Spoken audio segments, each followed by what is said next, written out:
motion. What's up, everybody? Welcome to the first episode of Nat Chat. I'm so excited to sit down and talk with you today. And by the end of this video, you're going to have a better understanding of what macros are and why you need to pay attention to them. So let's dive in. In short, macros is short for macronutrients. Your macronutrients are what make up the calories in your food. So that includes your protein, carbohydrates, and fat. Each of these macronutrients does something different in your body, but all of them are equally as important, and all of them you need to function well. So when people cut out a whole food group or macro group, a lot of people experience issues that they didn't once have because you're cutting out a whole macro group that fuels your body in a different way and informs your body in a different way. So let's start with protein, okay? Protein is the macro that helps you build and maintain muscle primarily. So it's gonna help you structurally. And protein sources include things like meat, so chicken, beef, turkey. Eggs can be considered a protein source. Now with that, I want to note your egg whites are going to be primarily your protein source, while your egg yolks are going to produce the fat. So it is a good protein source, but I want you to understand too that it's also a fat source. Let's also note here that peanut butter is not a protein source. It's definitely going to yield far more fat than it is protein. So if you're using that for a protein source, I encourage you to rethink and just actually look at the label to see that the protein is really actually pretty low. So anything meat is going to provide a lot of your primary protein source. I'm not going to get into the vegetarian side because I'm not, or vegan, I'm not vegan or vegetarian. So if you are and you want that, I'm sorry, it's not me. So protein sources are going to be your meats.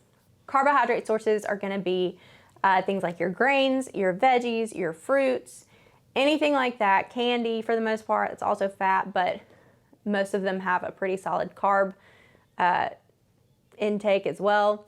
So that's that side of things. Your fat sources are going to be things like nuts, oils.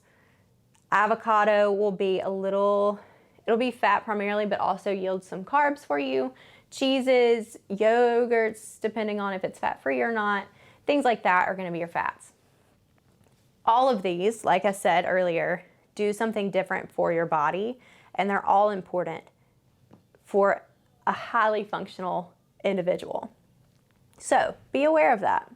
So that's kind of what macros are. Now, when it comes to why you need to pay attention to macros and why you need to maybe count them, is because in paying attention to how much you're intaking of each macronutrient, you're going to be able to more quickly or more efficiently reach your goals. So if you're someone who's just starting out on your fitness journey, counting macros might not be necessary for you at first. If you are someone who eats, we'll say, fast food every single day, okay, well, with that, if you're not already making more nutritious choices with your food, that's going to be your starting point. Now, let me say this before we move on. I am very much an advocate for eating what you want, and that there is no such thing as necessarily a good or bad food. Foods inform your body differently, and so a strawberry, for example, is going to inform you differently than a Sour Patch Kid. So you're gonna get more nutrients out of that strawberry than you are the Sour Patch Kid, but as far as macronutrients go, they're probably pretty even. So to start out with, start thinking about making more nutritious choices, okay? If you are a little further along in your journey, you're already making whole food choices, you're having a donut here and there, a cookie here and there, but you're just still not getting where you wanna go, macro counting is going to be a better option for you.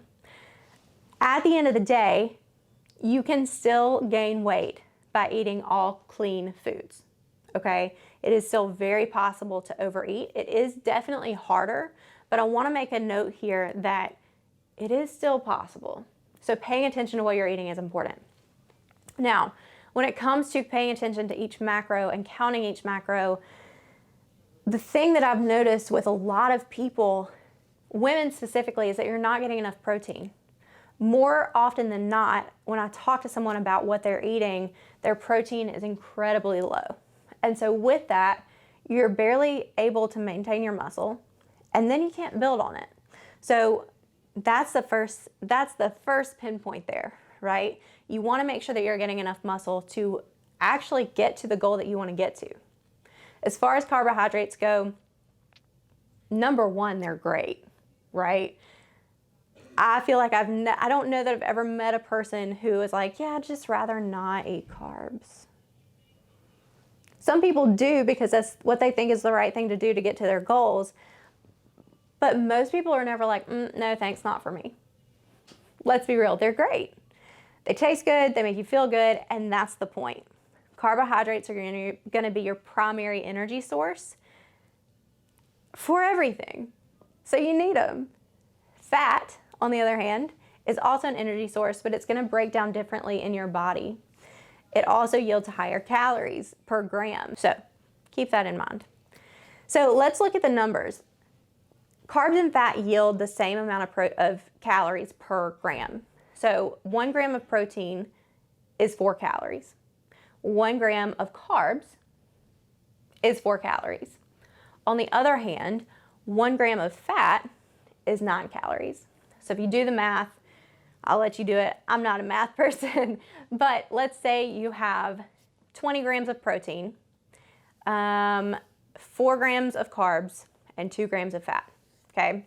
20 grams of protein is gonna give you 80 calories. 4 grams of carbs is gonna be 16 calories. So right there, you have, what, 96 calories? Throw in another 2 grams of fat, add 18 to whatever 18 plus 96 is. What is that, like 114, something like that? Don't judge my math skills, okay? I'm a creative at heart, and that's where we are. But that's how you're gonna add up your calories. So it's important to know that, because a lot of times food labels can be a little bit misleading because they don't always have to report accurately. So keep that in mind as you go. That's why counting your macros is going to be a little more beneficial than counting calories. You can start out, if you are at that starting point, we'll go back to that. If you're at that starting point, you can start making those better choices, and then maybe you start counting calories, and then you move into counting macros. Again, if you are a little more in a more advanced place, you might want to jump straight into macros, because it is going to allow you to more efficiently reach your goals. You're going to be able to keep up with how much protein you're getting. You're going to be able to effectively and efficiently fuel your body and fuel your workouts and all that to feel good and to perform well with an adequate amount of carbohydrates. And then all the plus things, the plus side of having the fat thrown in there. It's really good for brain health, again, transporting nutrients. So it is important, and you don't want to discount the fat. I know a lot of people are like, oh, I know I need to be low fat. I need to do what, unless you're a keto warrior, then you're like, oh, give me butter. But just keep that in mind. Okay, so as a recap, macros is short for macronutrients. You have 3 macronutrients: protein, carbohydrates, and fat. All 3 of them inform your body differently and are all very important for high functionality. Yeah. As far as that goes, if you're at the beginning stages, maybe you start just making more whole food, nutritious choices. If you're a little more advanced, go ahead and start counting your macros. Figure out how much you need to be eating or not, and go from there. I hope you enjoyed this video. If you did, please leave a comment below, like, subscribe, tell your friends about it. Next week, we will be covering how to calculate your macros and how to hit them perfectly. So if you're not sure where to go from here, stay tuned next week. Make sure you subscribe so you get that alert, and we will talk about that on the next episode of Nat Chat. Thanks for tuning in.